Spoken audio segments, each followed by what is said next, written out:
It's not all bad, though, in the land of video games. This is going to be more of an entertainment piece, so don't worry that I'm going to get ultra serious on it. As many of you know, THQ is no more.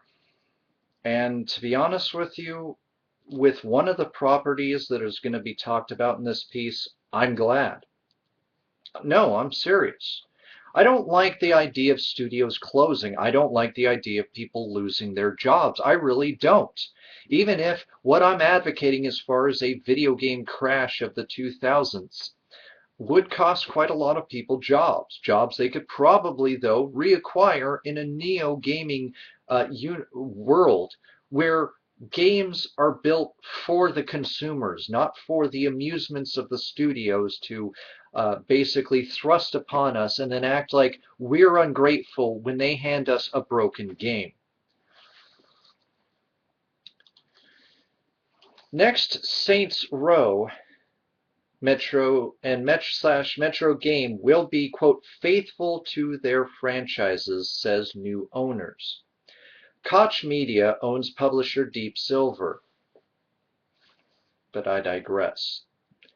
It now owns both Saints Row and Metro franchises, along with the studio that made them.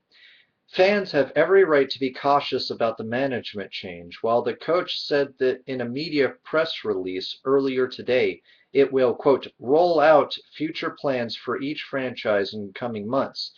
Deep Silver has since tweeted the following.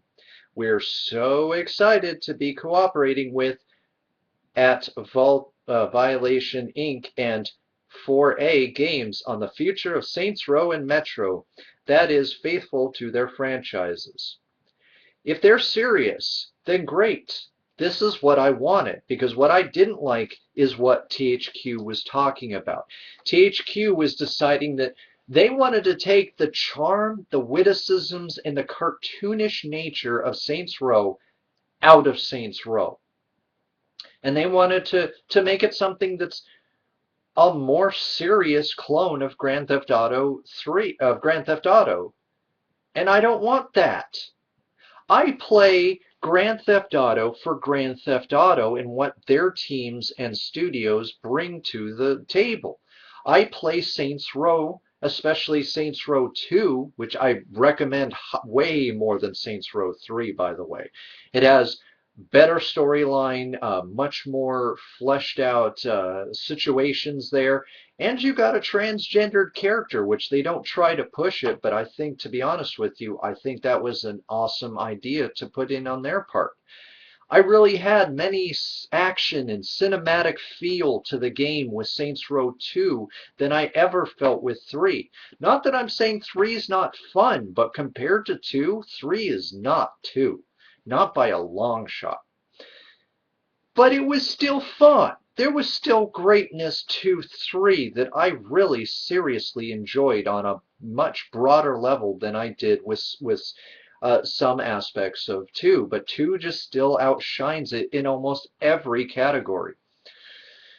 But that aside, to hear that they want to take what really made me enjoy 3 and stick around for 3, and what made me look forward to Enter the Dominatrix, which was supposed to be an expansion, which was originally supposed to be a DLC, but then was going to be made into its own standalone. But Saints Row 4 was supposed to be where the major changes to the franchise were going to occur.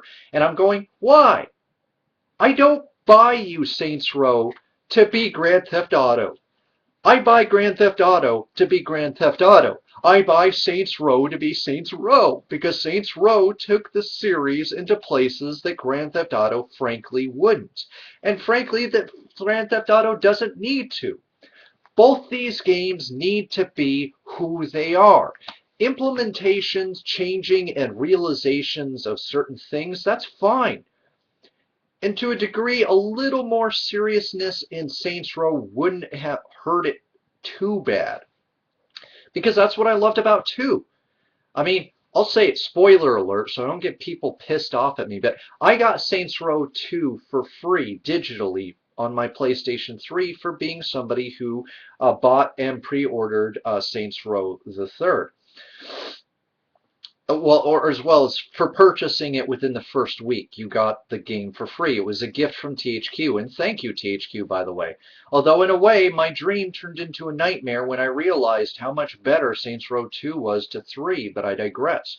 But with 2, there's a point where somebody who is sort of a pseudo love interest to your character gets dragged via truck almost to death, and your character realizes in that moment that you're not going to be able to fix this guy. If he lives, he's probably going to be a vegetable. The most humane thing your character can do is shoot that character. And when she shoots that character, I felt something.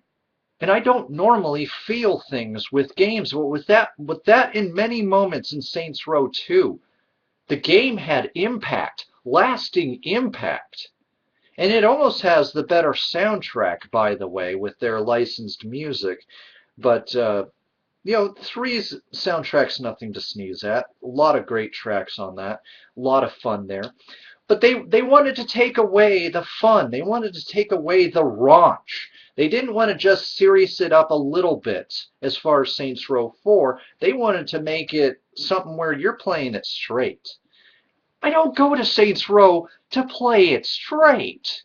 Okay? So for me, if they stick to what they say and they steer this ship away from becoming an almost direct ripoff of Grand Theft Auto, including the more serious undertones to it, then there's going to be no point. I'm already on the docket trying to get my hands on a pre-order of Grand Theft Auto 5. And if I find out that Saints Row 4 is going to be the same, a lot like what Saints Row 3 or maybe even like Saints Row 2, then you better believe I would find a way to get myself a copy of that.